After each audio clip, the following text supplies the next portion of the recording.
La Caputxeta Vermella. Fa molt de temps hi havia una noia molt bonica. La seva mare li havia fet una capa vermella i la noia la portava tan sovint que tothom l'anomenava Caputxeta Vermella. Un dia la seva mare li va demanar que portés uns pastissos a la seva àvia, que vivia a l'altra banda del bosc. Li va recomanar que no s'entretingués al llarg del camí, ja que creuar el bosc era molt perillós perquè sempre rondava el llop. La Caputxeta va agafar el cistell amb els pastissos i va començar a caminar. La nena havia de travessar el bosc per arribar a casa de l'àvia, però no li feia por perquè allà sempre hi trobava molts amics. Els ocells, els esquirols. De sobte va veure el llop, que era enorme, davant seu. «On vas, nena?», li va preguntar el llop amb la seva veu ronca. «A casa de l'àvia», va respondre la Caputxeta. «No és lluny», va dir el llop per ell mateix, girant-se. La Caputxeta va deixar el seu cistell a l'herba i es va entretenir agafant flors. El llop se n'ha anat, va pensar. «No tinc res a témer, l'àvia es posarà molt contenta quan li porti un ram de flors ben bonic, a més de pastissos». Mentrestant, el llop se'n va anar a casa de l'àvia.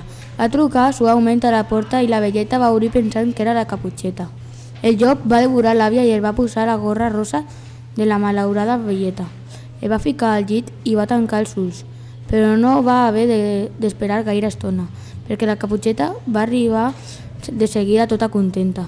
La nena el va apropar al llit i va veure que la seva àvia estava molt canviada.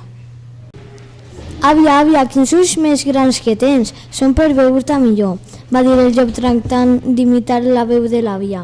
«Àvia, àvia, quines orelles més grans que tens! Són per sentir-te millor», va seguir el llop. «Àvia, àvia, quines dents més grosses que tens! Són per menjar-te millor». I dient això, el llop malvat es va llençar sobre la Caputxeta i la va devorar, tal com havia fet amb l'àvia.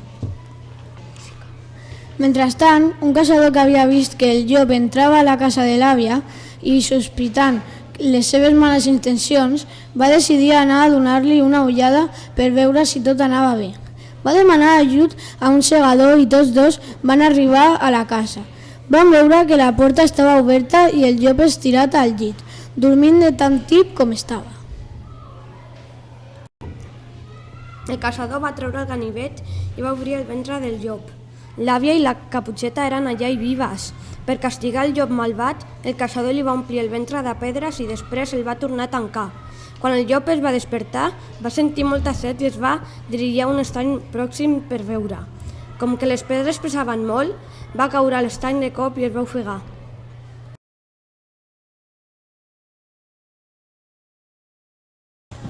La Caputxeta i la seva àvia no van patir més que un gran espant. Però la Caputxeta havia après la lliçó. Va prometre a la seva àvia que no parlaria amb cap desconegut que es pogués trobar pels camins. D'ara endavant seguiria les recomanacions de la seva àvia i de la seva mare. Gràcies per escoltar-nos! Adeu!